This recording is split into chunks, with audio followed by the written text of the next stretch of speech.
Hey, let me show you 5 the best camera tips and tricks for the POCO M6 Pro. And first we are going to start when you go to the photo mode, then click right here on this arrow and we can find timed burst. When you activate this feature and click on this small arrow, just right here, now you can set the number of the photos that you want to take. Like for example, we can take 140 photos and interval. So each photo will be taken after 2 seconds. So click on the shutter and now we can find the countdown and the number of the photos that your smartphone take. And it will go for 100 photos. For sure, you can stop it by clicking here. And this function is actually useful when you are, for example, with the group of your photos and you want to take different photos with the different poses.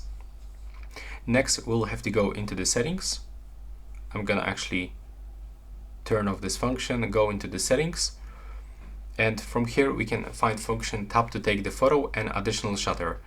Now this tap to take the photo works like this, that you are clicking on the shutter and your smartphone is automatically adjusting brightness, exposure and focus, and it's taking the photo.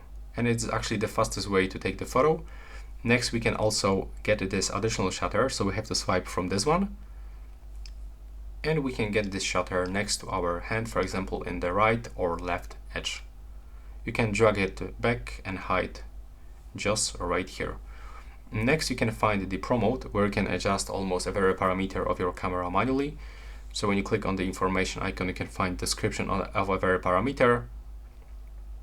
And for example, we can change the shutter speed even for the 30 seconds.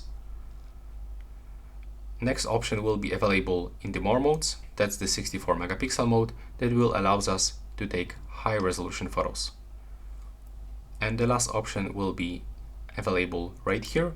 When you click and hold on current preset, you can unlock this slider where you can quickly zoom in and zoom out without using your 2 fingers, the pinch gesture.